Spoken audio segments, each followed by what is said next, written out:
Right. Real quick, let me just double check since it's been a problem in the past. Did that slide advance for the people in Zoom land? Yes. Okay. Yes.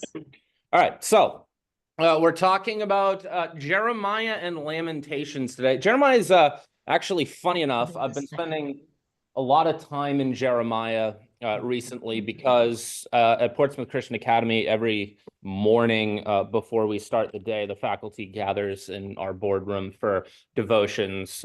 Usually we have a different topic or a different study every year. And then we also gather for prayer for our students and for the challenges of the day.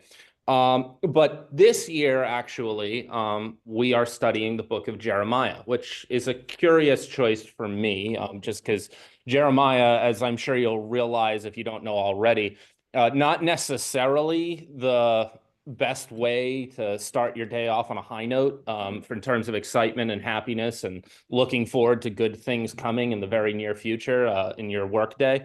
Kind of a little bit of a downer. So not sure if it's the greatest choice for a morning devotional, but it's been a good time to spend a lot of time in the book of Jeremiah this year.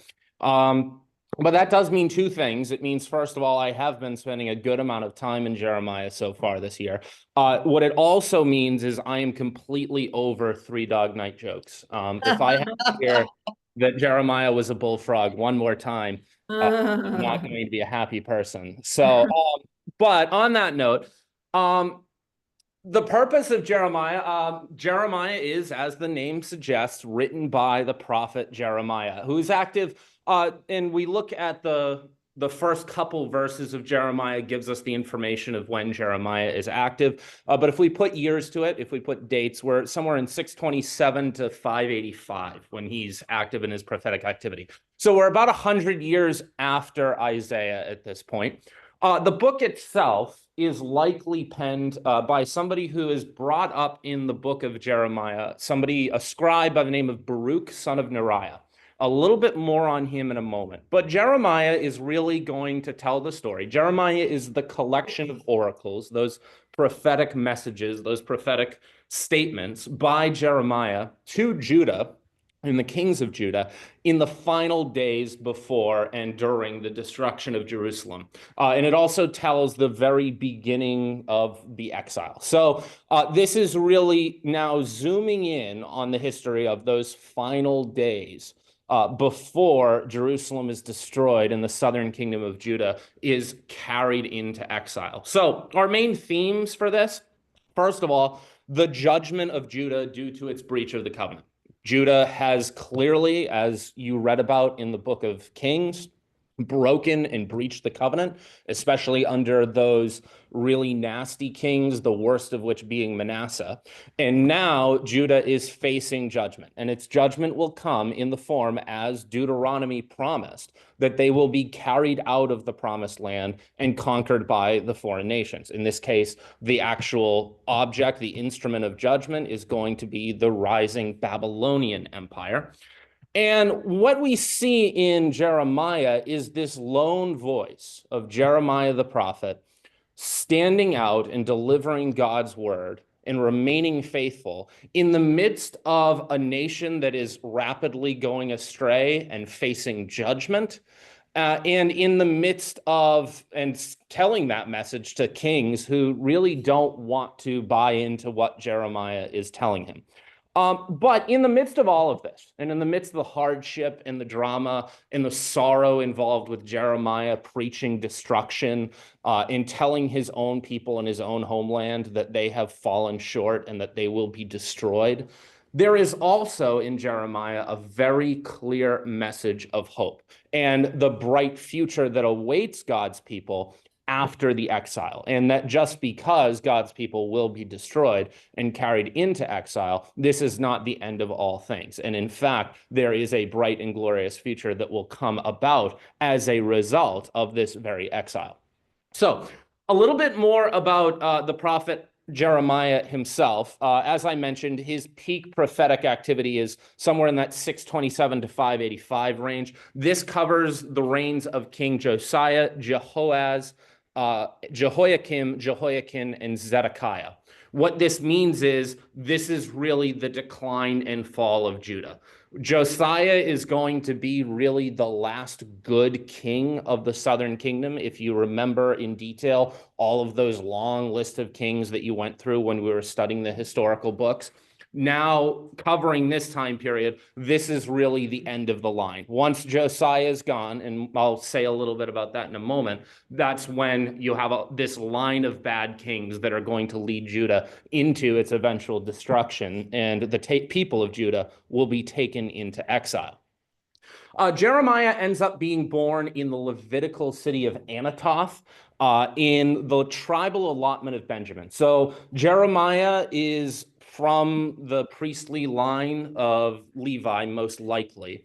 And he's coming from just this little village a little bit north of Jerusalem. I don't necessarily, do I have a good map that I can show it here? Anathoth is right about here, I'm advancing too far, kind of right on the tip of the J here. Actually, probably a little bit closer here. That's about where my mouse is. And it's an interesting place. First of all, you have the connection that he's a Levite. It also means he is part of the southern kingdom, and he is close to Jerusalem and really close to ground zero where a lot of this destruction is going to take place. At one point in the book of Jeremiah, Jeremiah is going to have to preach a message of destruction on his own hometown. And you can imagine just the sorrow and the hardship that that will bring.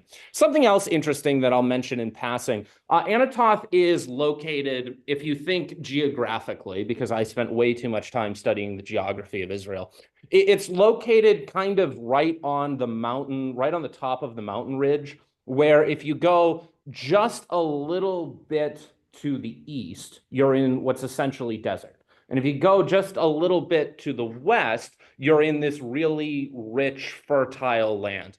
And it's just interesting. One of the things that one of my professors who really studied the historical geography of Israel said, when you look at the hometowns of a lot of the prophets and where we know that they come from, a lot of them come from kind of this line right between the desert and the really fertile land, right about where Anathoth is.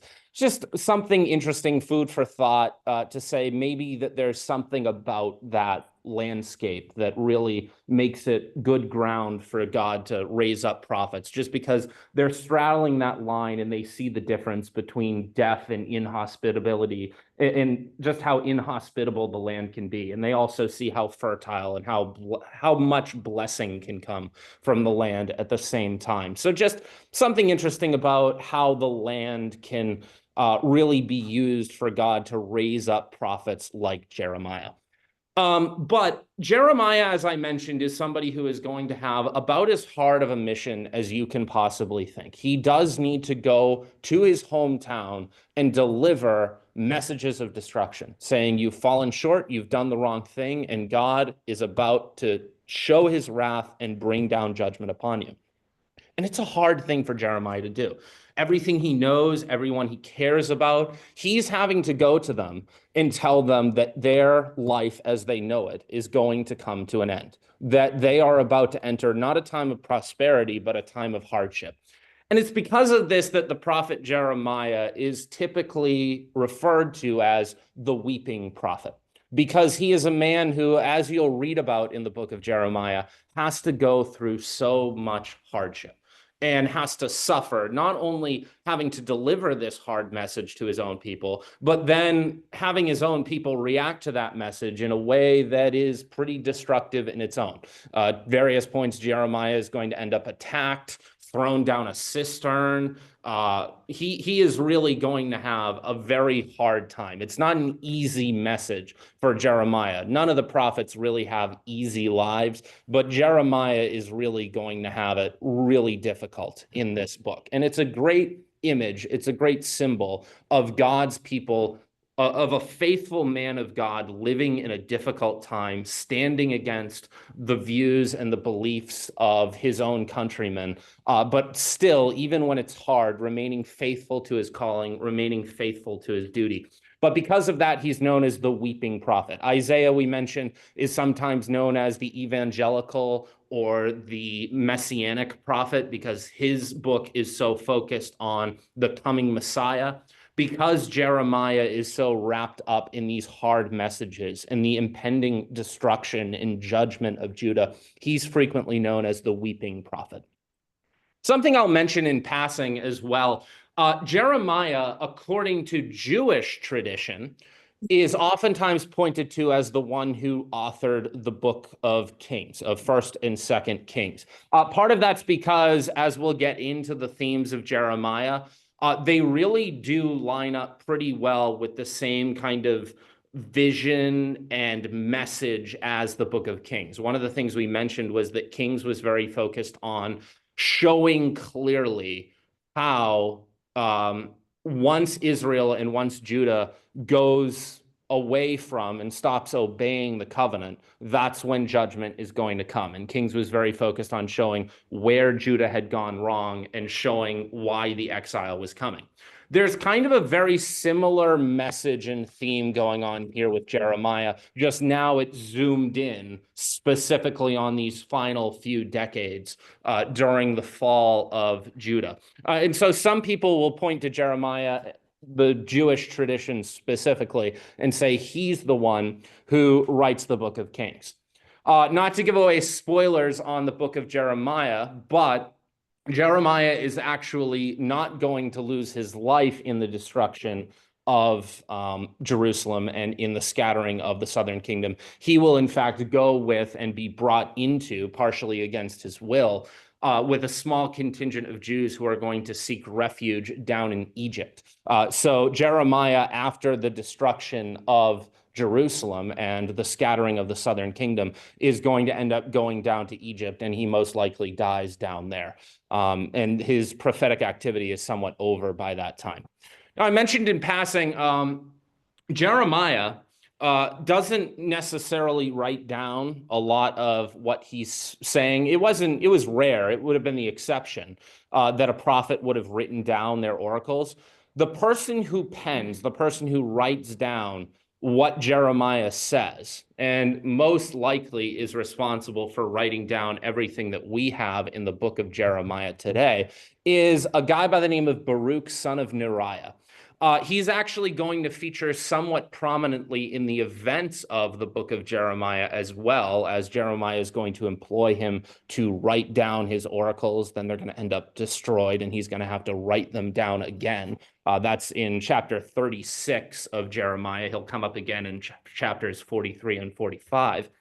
Baruch's an interesting character, though, because Baruch is another one of these people in the Old Testament who we actually have record outside of the Bible in our archaeological accounts of Baruch existing, of him. We have written accounts of this being somebody who we know about from even outside the Bible. So in 1975, as Israel was doing excavations in what is today called the City of David, which is just a little strip just south of the modern old city of Jerusalem, where the original settlement in the time of David would have kind of been located. Including during this time period when Jeremiah was around. They were excavating in that area, and in a burnt house, they found a bulla. A bulla is a wax seal, and it's significant because when you have a destruction event, when everything burns down, well, the paper or the papyrus or even the animal skin, the vellum, that things are written down in tends to burn up and turn to ash. But wax ends up getting hardened and actually frozen by the heat and by the flames. And so you will find very frequently in archaeology these wax or clay bulla that you actually have a little bit of writing. Unfortunately, what they sealed is almost certainly lost, but you have this. And in 1975, in that burnt house, they discovered a bulla that said, belonging to Berechiyahu, son of Neriyahu, the scribe. And so we actually have a bulla that was probably sealing a piece of writing that Baruch wrote. And it's entirely likely, entirely possible that this was frozen in time, that was burnt and destroyed and caught up in the flames of the destruction of Jerusalem under the Babylonians. A second seal that was probably made from the same actual stamp was also discovered in 1996. So we have two seals that have this imprint from Baruch, son of Neriah. Now, some more skeptical scholars have called this into question. So the general scholarly consensus is that these might be forgeries right now. One archaeological professor who I studied under in Jerusalem, a guy by the name of Gabriel Barkai. He's one of the greatest archaeologists in Jerusalem. They actually the Israelis actually named a street after him in the old city of Jerusalem, just in recognition of all of his work. He always maintained, he's a really interesting character. He's in his 90s now, but he smokes like a pack a day. He's one of these person who he just keeps smoking. And at this point, he's lived so long and smoked so many cigarettes that it's probably the cigarettes that are holding him together at this point. And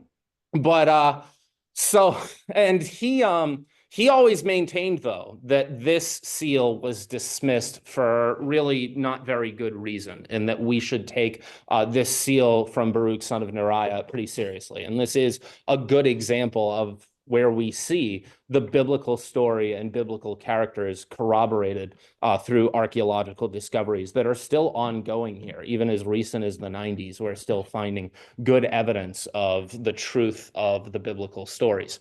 Excuse me. Yeah. Mm-hmm. What do you mean by somebody penning? I know it means that he was scribing, but does that mean Jeremiah was sitting beside him and dictating, and Jeremiah may have been illiterate or something? I hardly think that it's, I don't imagine Jeremiah was illiterate. That goes into a wider scholarly kind of conversation where when you start looking back at people from this time period, from the biblical kind of, from the world of Israel, how many people could actually read and write. I'm generally of the opinion that people were probably literate more often than we would care to admit. There are some people who like to pretend that it was only the very educated who can read and write. I'm not sure I hold that. I think probably what's more likely the case is you would, if you are writing something down that was long enough and is important enough, that you wouldn't want to do it in your own hand. You'd want a professional to do it for you. And so here's Baruch, son of Neriah, who is a professional scribe who probably has very good handwriting, can write very neatly, can write very quickly, and can write very reliably. So if Jeremiah wants his oracle written down before he's going to send it to the king, he wants Baruch doing it for him. And they probably formed a working relationship. So that's what's going on. It is most likely Jeremiah is standing by and he is speaking and he's saying, hey, this is what I want you to write down. And Baruch's writing it down for him. And it's probably a very healthy, very good working relationship. By the way, we see this in the New Testament as well. Paul is going to dictate probably many of the letters to other people that he'll have written down. Now, that's not to say that Paul can't write. In fact, I would say if we look at some of the epistles, what usually happens in the epistles is Paul had somebody else write for him. And then at the very end, he'll kind of sign it off and give one final parting message, just saying, hi, I'm Paul. Nice to see you. This is what I wrote. This is what I wanted to send you. I hope things are well. So even in the New Testament time, this is pretty typical that you would have somebody else, an amanuensis is the official word, write this down for you in this manner. So that's what we see here with Baruch. He's a professional scribe. Does that answer the question? Yes, thank you. Mm-hmm. So here's a timeline. Not the greatest timeline, but as I'm going to say here about Jeremiah, if we're going to understand what's going on in the book of Jeremiah, it is absolutely critical that we have a good grasp of the general history. And part of that's just because Jeremiah as a book is so wrapped up in the history. Part of it as well, as I'll talk about in a moment, is because the book of Jeremiah is not organized according to chronology. So it's kind of dependent on you to have a good sense of what's happening when, so that you can realize and pick up on, oh, that's where we are in the chronology of the story right now. So this is the timeline of what we can essentially view as the decline and fall of Judah. Here in 609 BC is when Jehoiakim becomes king of Judah. Not the greatest title for this timeline, because the more important event and the reason why Jehoiakim is going to become king of Judah is because Josiah, the last good king of Judah, is going to end up killed in a battle with Pharaoh Necho. And that is when Jehoiakim is going to take over. I used this map last time when I was showing off Isaiah. Let me just point to it again because it's important to recognize the overall players. Last time in Isaiah, the big threat was the rising Assyrian Empire. Now in this time period, about 50 years after Isaiah, the Assyrian Empire is starting to kind of be on the decline. And the Egyptians down in Egypt and the rising Babylonians are starting to pick over the pieces of the Assyrians. And so with the rising Egyptians, Josiah is going to end up going to war with the Egyptians and end up losing his life to Pharaoh Necho. Josiah's death is kind of the beginning of the end of Judah, because once Josiah is gone, he's the last king. That's when you start to get a series of not only unfaithful kings, but kings who are just not very good at what they do. And that's when Jeremiah really is going to begin his prophetic activity in earnest. One of the most famous, moments in Jeremiah's prophetic activity is when he delivers a sermon in the temple, which is relayed in chapter 7 of Jeremiah. That's going to happen in the reign of Jehoiakim.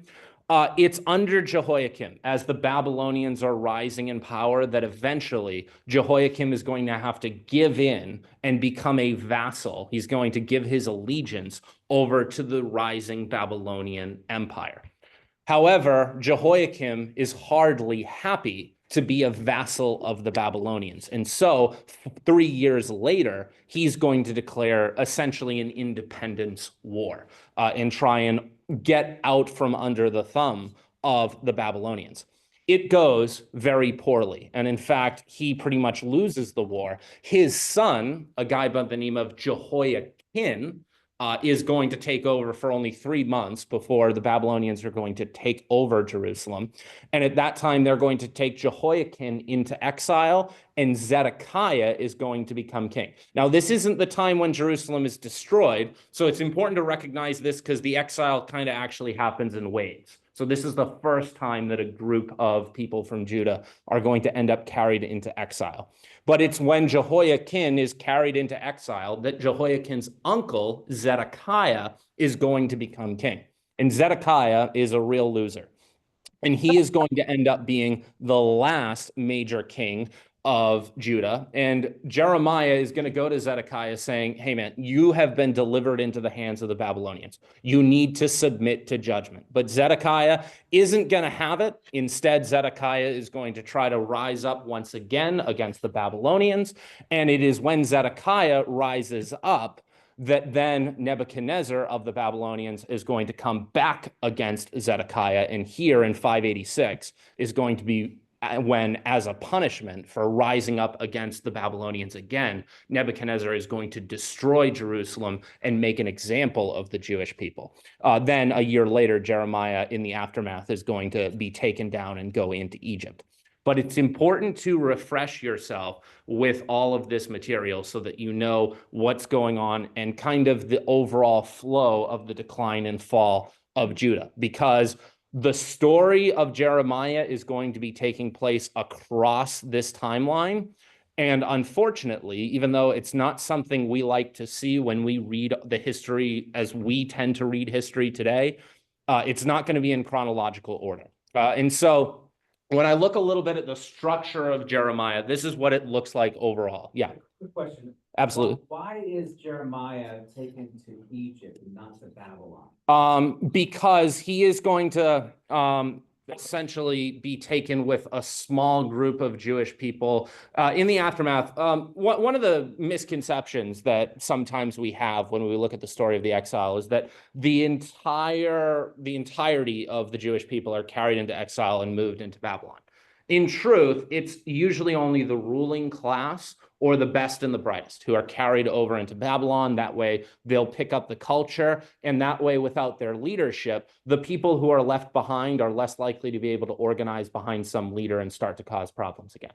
And so Jeremiah is initially going to be left behind and become part of a power struggle that's going on back at home that will be detailed at the end of the book of Jeremiah. And then eventually with one of those leaders who's going to be a rising faction among Judah, he's going to be taken down with that guy who wants to travel down into Egypt, where a bunch of the Jewish people are also taking refuge, because actually when Zedekiah is going to rise up, he's going to try and rise up with the Egyptians.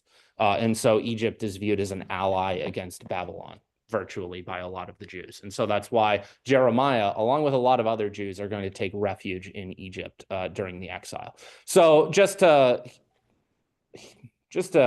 clarify a little bit of a misconception, when the exile takes place, not only does it take place in waves, but you also don't have the entirety of the Jewish people carried into Babylon. In fact, most Jewish people are probably not in Babylon at any point, but they are going to end up kind of scattered around at various points. Some of them will go off to Babylon. A few of them will stay in the land, but only a husk and a remnant. Some of them will go escape to places down in Egypt. Some of them will travel as far down as Ethiopia, we know, but it will be a scattering all over the place.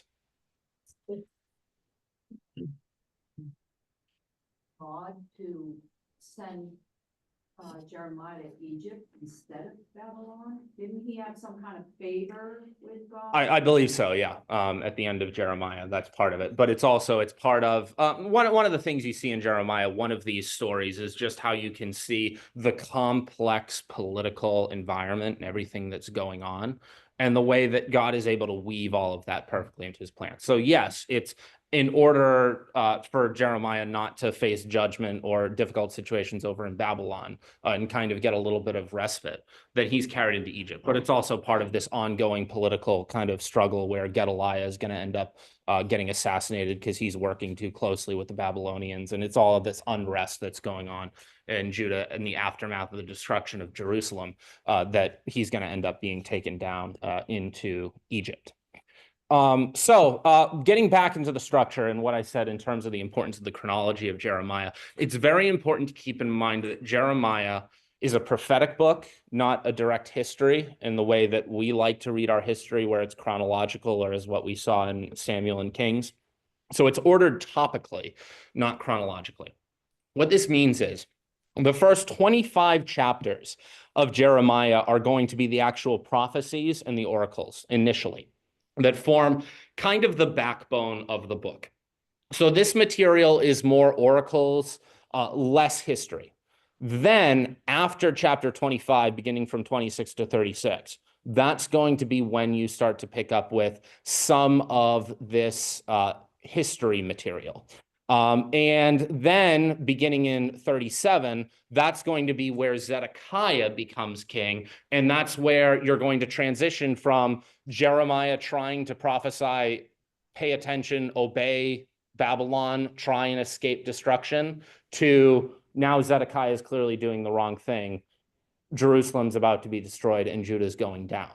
And then finally, you end the book with prophecies of judgment, not against Jerusalem and Judah, but against the nations that are surrounding Judah or were surrounding Judah, and against the Babylonians as well, who are the instruments of destruction. And that will all end with chapter 52, which is an epilogue vindicating Jeremiah.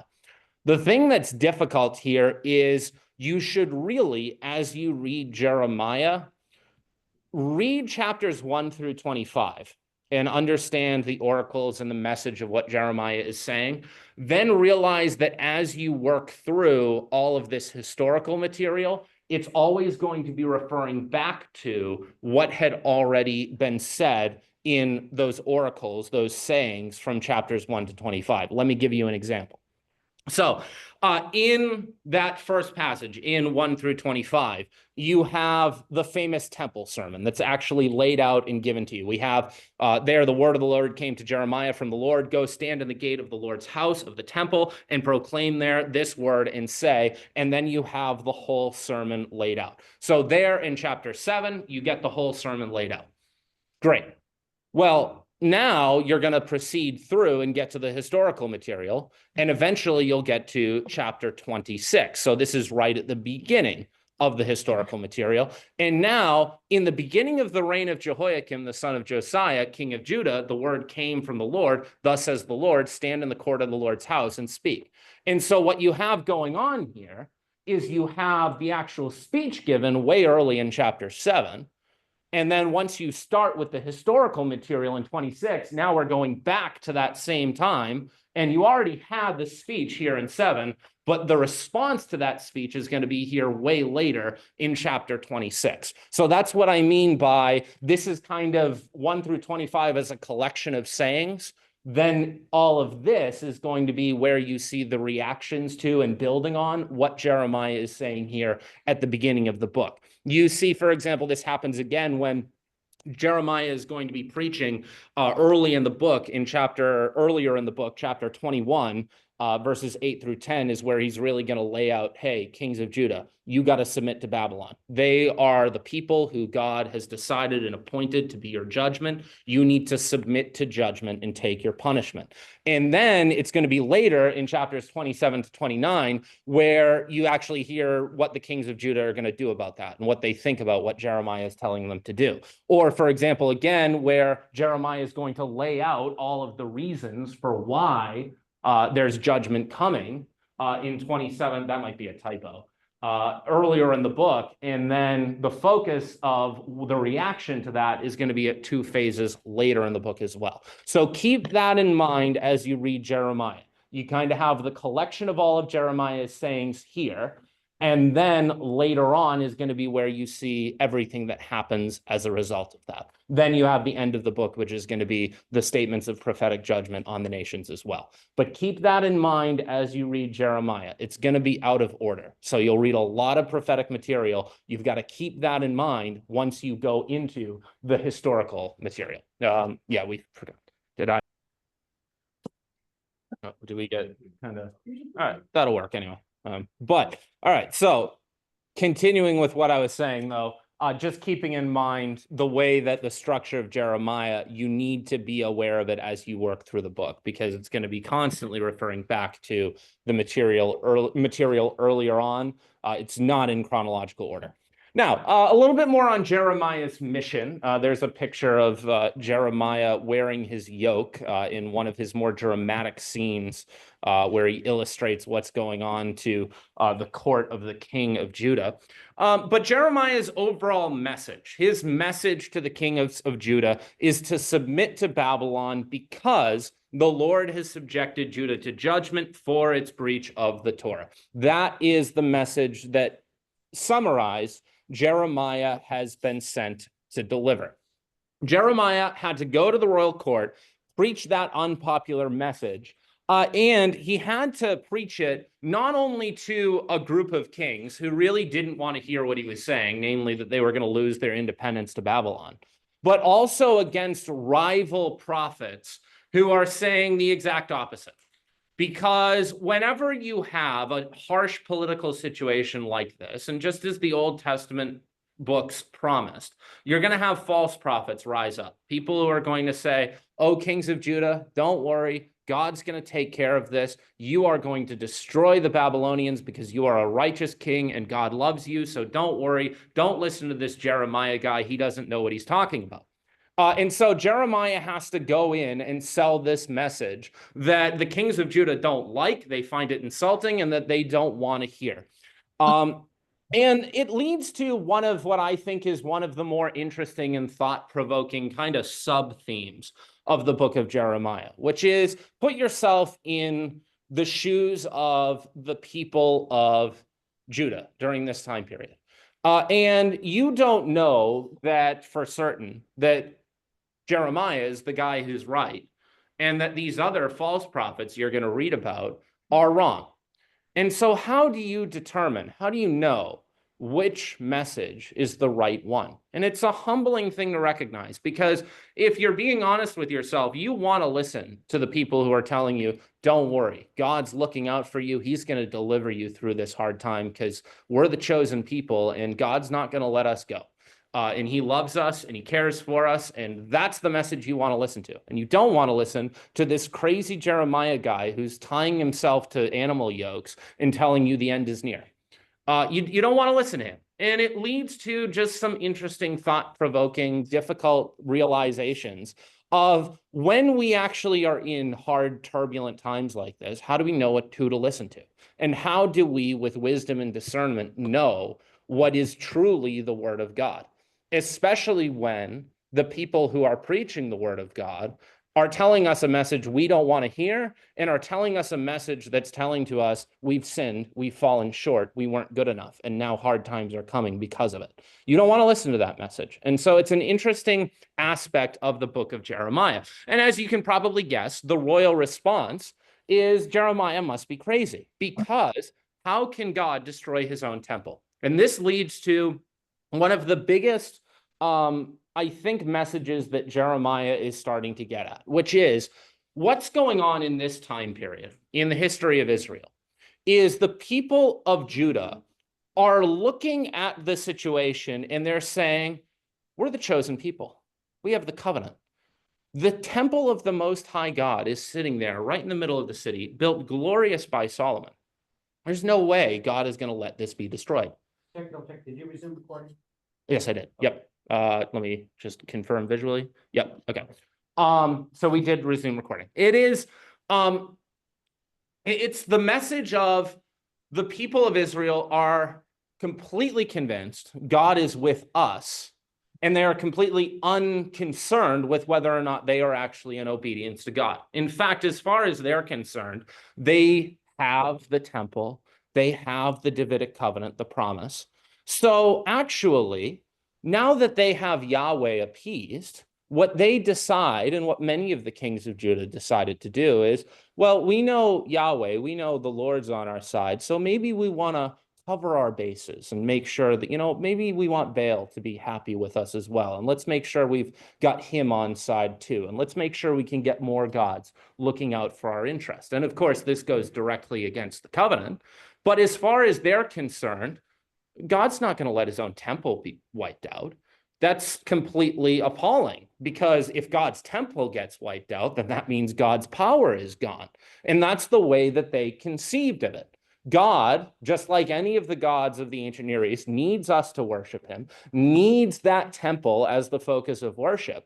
And so as long as we have that temple, we have security. And there's no way God can deliver us, his chosen people, over into judgment, over into destruction. It is, as I can refer to it, the God in the box policy. It's the I have God in the box. He will do what I need him to do. It's the same kind of thinking that led Eli to bring the Ark of the Covenant into battle at the beginning of Samuel. It's the I have the Ark of the Covenant. God is dwelling within that Ark of the Covenant. There's no way, as long as I have this Ark, that anything bad could ever happen to me, because we're the chosen people. We have the covenant. We don't have to worry about doing the right or wrong thing because God's with us. And what this leads to is that message of no. God is not at your beck and call. God is not dependent on your temple or your worship or your kingdom to bring about his will or his commands. In fact, I am going to bring about your judgment, your destruction. I am going to destroy my own temple so that you can learn the next lesson, namely that there is a time coming.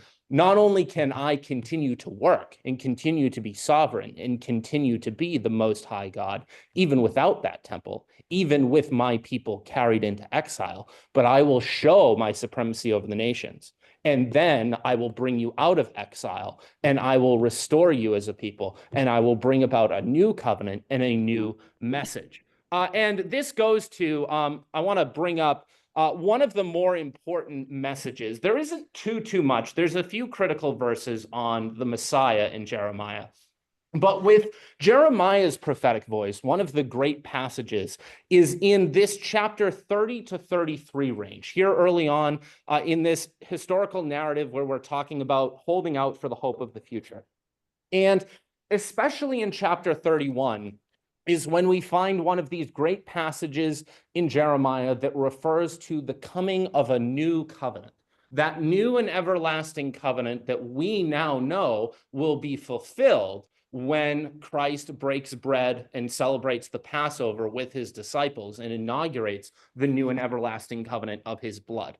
And in Jeremiah 31:33, you have this great verse, "For this is the covenant that I will make with the house of Israel after those days, after the exile, declares the Lord, and I will put my law within them, and I will write it on their hearts, and I will be their God, and they shall be my people." So the law, not only will there be this inauguration of the new covenant, but there is a time coming where God will write the law on their hearts. We won't need to worry about the people of God going astray now because they think they have it all figured out and they think they have the temple and they know how this thing works. They are not going to go away from the covenant anymore because I will write it on their hearts. So for Jeremiah, there's a lot more prophetic looking towards this coming time of obedience, this coming time of restoration, this coming time of God's people obeying the law in this era of the new covenant that is coming, that we now know is going to come with the church. Now, Excuse me, Matthew, excuse me, we can't see what verse that is. I will be their God and they will be my people. that is Isaiah 31:33. You mean Jeremiah, right? Jeremiah, not Isaiah, Jeremiah, sorry. Part of your screen is cut off for us. Is it? All right, The hold red on. one, the red slide. It's No, just the next one was too. The next Yes. one is too? Yeah, yeah. not centered. We're missing the right side and getting too much of the left. We can't see all the words. There. There we go. There we go, we're good. Thank you. So, there we go. Yeah. There's the full slide. There we go. All right. Okay. Sorry for the continued technical difficulty. So, just to say a little bit about the destruction of Jerusalem before I want to say some final words on Lamentations.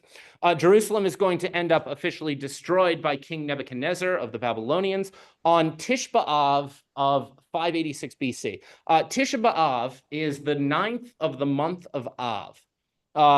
I mention this because according to Jewish tradition, the temple is destroyed on the 9th of Av in 586. It is destroyed again on the 9th of Av in 70 AD. So actually, it's the same day of the Jewish calendar, the same day of the Jewish year, that you have both destructions of the temples. And it's as a punishment for Zedekiah's foolish rebellion. Zedekiah ends up sold on a bill of goods by Egypt that they're going to rise up and overthrow the Babylonians, even though Jeremiah is there telling Zedekiah, don't do it, Zedekiah. You've been delivered into the hands of the Babylonians. Don't rise up against them. Zedekiah does it anyway. And because Nebuchadnezzar can't have all of his vassal states rising up in rebellion anytime Egypt tells them to do so, Nebuchadnezzar decides to make an example of Zedekiah. And this is why Jerusalem ends up destroyed. The temple is wiped out. Zedekiah is going to end up fleeing and trying to get out of destruction. However, he ends up captured at a place called Riblah. And in one of the worst endings that you can possibly imagine in the Old Testament, Zedekiah is forced to watch as his own two sons are killed before him, before his eyes are put out and he's blinded. The last thing he ever sees is his own children killed in front of him. So this is the horrible, the about as bad as you can imagine end for this line of kings of David. And did Jeremiah predict that would happen? Jeremiah does predict a pretty bad end for Zedekiah, and it does come true with this event. Now, the problem that we have is we know from the earlier covenant that the line of David can't come to an end, which is why it's important that way back here, earlier on, you had, if I go back to my timeline, Zedekiah becomes king after Jehoiakim is taken into exile initially in Babylon. So Jehoiakim is still of the line of David, and he is taken to Babylon before Zedekiah, his uncle, takes over. So where Jeremiah ends is with Jehoiakim, which, by the way, keep in mind, depending upon your translation, this guy can also be called Coniah or Jeconiah. So you got to keep those names straight. These are all the same guy. Is going to end up surviving And actually, the book ends with him being released from prison and given a pretty respectable and honorable position in the Babylonian court. This is the same way that the book of Kings ends, just with a reminder that even though you've had this harsh destruction and judgment has come upon Judah, the line of David still lives.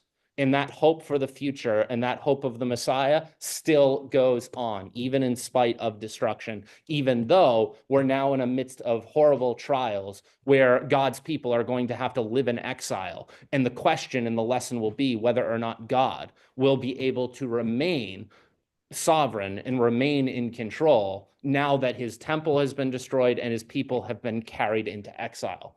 The book ends, Jeremiah 52 ends with this epilogue that's just making it clear. Zedekiah, who went against Jeremiah's teaching, who really persecuted Jeremiah, he dies. He has about as bad of an ending as you can possibly have. And that vindicates Jeremiah.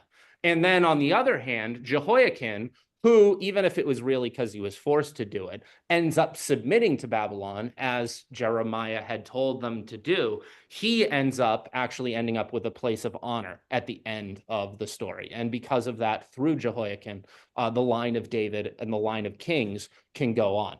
Okay, let me say a little bit about Lamentations now. Lamentations is actually pretty well paired with Jeremiah, hence why in your Bibles it's put side by side with it. The author, although it's never, the author is never officially given in Lamentations, it's really not much of a jump to say it's probably Jeremiah. Jeremiah is most likely also penning Lamentations. So we know Jeremiah is responsible for the words in Jeremiah. He might be responsible, probably is responsible for the book of Lamentations. He might even have a hand in the writing of Kings. But Lamentations is a collection of 5 laments, each 1 chapter long, written shortly after the destruction of Jerusalem. So this is kind of the poetic lament response to the destruction of Jerusalem. And it's written in 3 voices. You kind of have 3 characters going back and forth. You have the narrator author. This might be probably as Jeremiah. You have speaking personified the city of Zion, the city of Jerusalem, kind of speaking out after its destruction. And then speaking with one voice, the people of Zion, all crying out in lament about what's happened in responding to this destruction of Jerusalem. And so our themes are the suffering and the agony of God's people after the fall of Jerusalem. In part of that, it's difficult for us today to look back at this time period and really feel the full horror and despair of what it means when Jerusalem, your hometown, your home country, the city of David, is wiped off the map. And everything you know, everything you care about, your identity as a people, your relationship with God as you knew it, is all wiped out in an instant. And so the big question, the big lament is, now that all of this has transpired, who are we now? Has God abandoned us? Are we now a people that have been thrown out and tossed away by God? And where Lamentations is going to come down is, first of all, that God was just. God did the right thing by punishing us. We were in the wrong, and God was doing the right thing in carrying out justice by bringing down judgment upon us in the form of the Babylonians. But it's also going to maintain and champion the loving kindness of God and his faithfulness to his people, and recognizing that hope can still and will be found, not in our own obedience to the law, not because we are deserving of it, but because his loving kindness, a very important word in Hebrew, hesed, is going to bring us through this. And we know, because of his grace, because of his loving kindness, that we can still look forward to a future, and that this will be brought about to a good end. And I want to actually finish this partially because the first hymn we sang this morning was Great is Thy Faithfulness. And Great is Thy Faithfulness actually comes from the book of Lamentations, funny enough. I think this is good context for understanding that hymn and where it's coming from. The steadfast love of the Lord, the hesed of the Lord, never ceases, even under these circumstances, even in the midst of this horrific destruction. The love of the Lord, we can be sure, never ceases. His mercies never come to an end. They are new every morning. We see new mercies. Great is your faithfulness. And this is where it ends, with the destruction of Jerusalem, everything wiped off the map, questions about who we are now. Is there going to be a future? How do we relate to our God? But that being responded to, that situation being confronted by God's people with this recognition of who God is, his loving kindness being the real fixture of his character, his grace, his mercy, and knowing that even in spite of all these circumstances, we can still look forward to a bright and glorious future because of what we know is coming and what has been promised by the prophets. So that's what I got for today. Thank you. Wow. Thank you. Mhm. Yeah. Stop sharing. Let me just stop the recording. You got the lights.